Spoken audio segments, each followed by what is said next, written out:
En 1960, el municipio de Monterrey tenía 600,000 personas. Hoy, la zona metropolitana supera los 5 millones. La ciudad se multiplicó casi 10 veces en 6 décadas. Pero si le preguntas a alguien que vivió ambas versiones cuál era más grande, te va a decir que la de antes, no en tamaño, en todo lo demás. Esto es lo que se vivía en el Monterrey de los 60, y lo que voy a contarte no lo vas a encontrar en ningún libro de historia oficial de Nuevo León. Empieza con una imagen, el Cerro de la Silla, recortado contra un cielo limpio, sin smog, sin la cortina gris que hoy lo tapa la mitad de los días. Ese cerro era lo primero que veías al salir de tu casa, y desde ahí, desde esa montaña que ya casi no se ve, arrancamos. El río con agua. El primer recuerdo es el río Santa Catarina con agua, no la plancha de concreto seco que hoy parte la ciudad en dos. En los 60, el río todavía bajaba, no siempre con fuerza, no siempre limpio, pero bajaba. Las familias iban los domingos a las orillas, ponían un mantel a cuadros sobre las piedras y sacaban la hielera con refrescos y tortas de milanesa envueltas en papel de estraza. Los niños se metían descalzos. Las señoras se sentaban a la sombra de los álamos. Había vida ahí. Hoy pasas por el Santa Catarina y no puedes imaginar que alguna vez fue un lugar donde la gente iba a pasar la tarde, pero lo fue. El sonido de la fundidora. El segundo recuerdo es el sonido de la fundidora. Esa planta siderúrgica era el corazón industrial de todo Monterrey. Cuando las chimeneas escupían humo, la ciudad sabía que había trabajo. Los turnos cambiaban 3 veces al día, y cada cambio de turno era como un latido de la ciudad entera. Miles de hombres entrando con su lonche en bolsas de papel, miles saliendo con la cara tiznada y los brazos negros de hollín. El acero, que se fabricaba ahí, construyó medio México.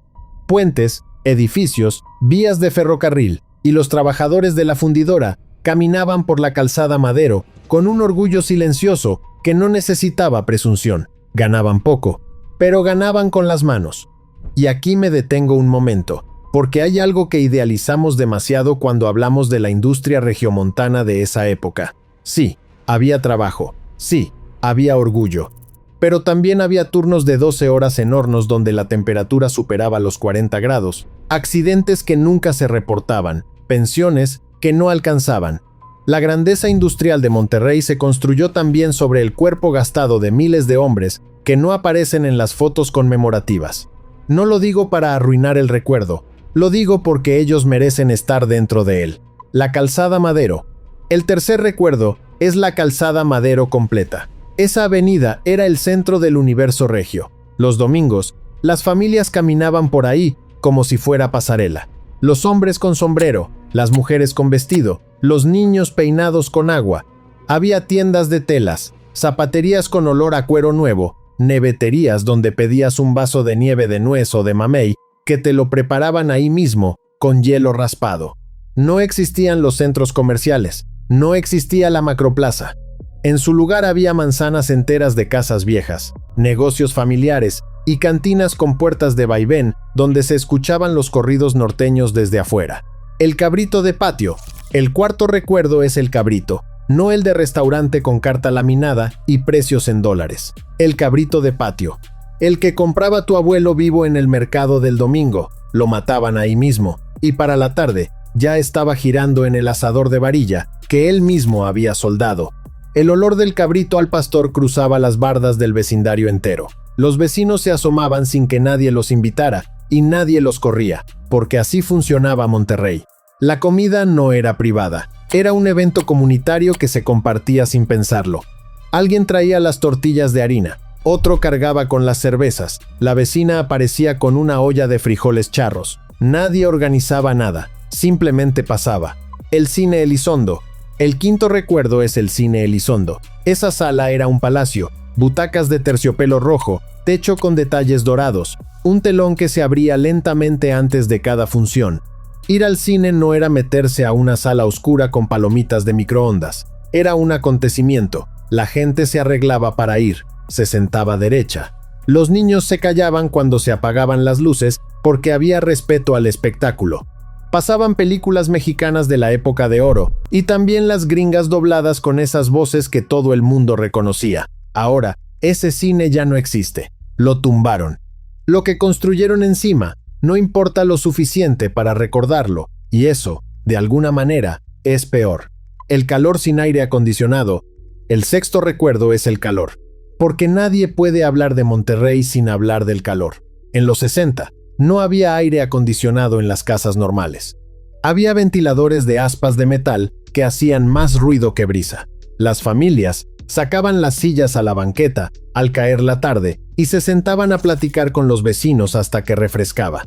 Los niños dormían en colchonetas en el patio, las ventanas siempre abiertas. El calor era una presencia constante, sí, pero también era la razón por la que la gente vivía más afuera que adentro. La calle era el segundo hogar.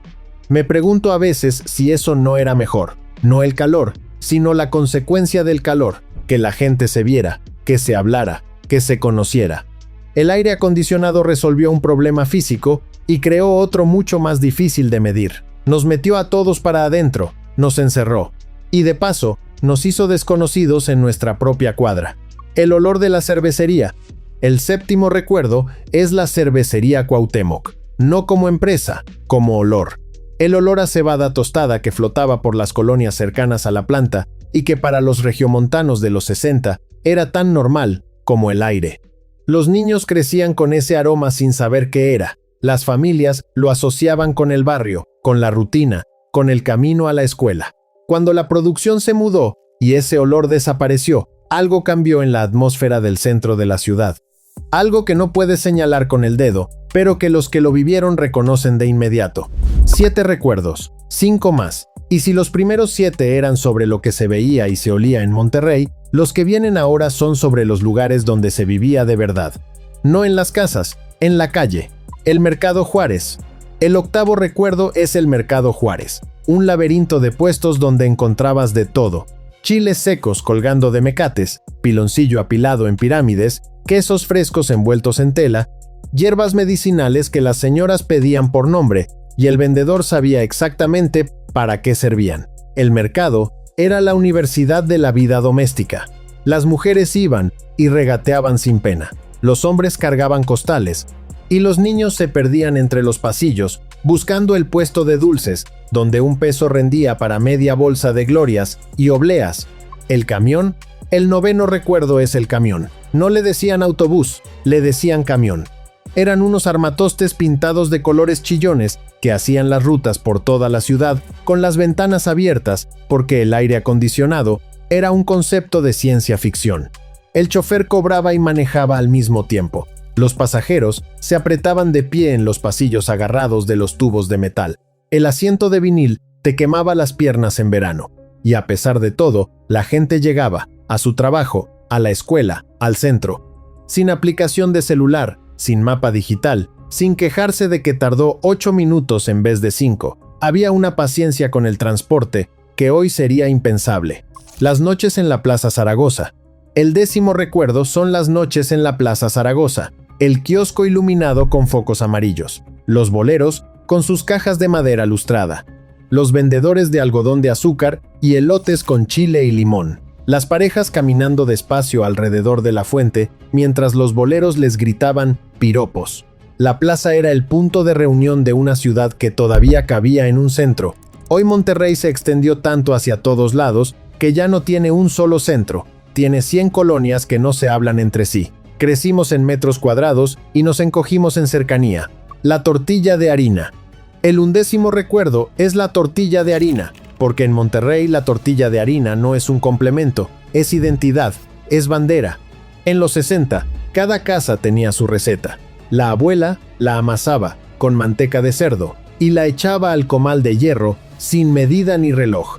Sabía cuándo voltearla por el color, por el olor, por el sonido del burbujeo. Esa tortilla caliente con mantequilla y sal era el desayuno, la merienda y muchas veces la cena. No necesitaba nada más, y tenía un sabor que la versión industrializada de hoy no ha podido replicar ni se acerca.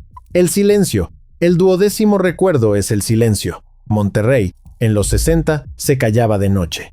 Sin tráfico constante, sin ambulancias cada 15 minutos, sin la vibración permanente de una ciudad que nunca duerme, de noche escuchabas los grillos el viento contra las hojas de los mezquites, un perro ladrando a 3 cuadras, y ese silencio no era vacío, era descanso. La ciudad respiraba. Ese silencio se rompió para siempre en los 70, cuando las maquiladoras empezaron a multiplicarse y la mancha urbana se tragó los terrenos baldíos donde antes jugaban los niños. La carretera nacional se llenó de tráileres. Las fábricas de la periferia empezaron a operar de noche. Y llegó un momento, imposible de fechar con exactitud, en que los grillos dejaron de escucharse, no porque se fueran, porque el ruido los tapó. Acuérdate de cómo empezó este video. El Cerro de la Silla, recortado contra un cielo limpio. Hoy Monterrey es una de las ciudades con peor calidad de aire en todo México según la Secretaría de Medio Ambiente y Recursos Naturales. El cerro sigue ahí. Pero hay días en que no lo puedes ver desde el centro. La misma montaña, el mismo lugar, solo que ahora está detrás de una cortina gris que en los 60 no existía. Hoy Monterrey no respira, ruge. El Monterrey de los 60 no era perfecto. Había pobreza dura, había calles sin pavimentar, había gente que no tenía ni para el camión. La desigualdad existía, aunque se notaba menos porque todo el mundo vivía más cerca y más mezclado. Pero había algo que hoy, con toda la riqueza y toda la tecnología y todos los centros comerciales con piso de mármol, no hemos podido recuperar. Había pertenencia. La gente pertenecía a su cuadra, a su mercado, a su vecino, sabía quién vivía en cada casa, conocía al panadero, al carnicero, al señor de las raspas. Si creciste en ese Monterrey, o si alguien en tu familia te contó cómo era, déjame saber qué es lo que más extrañas.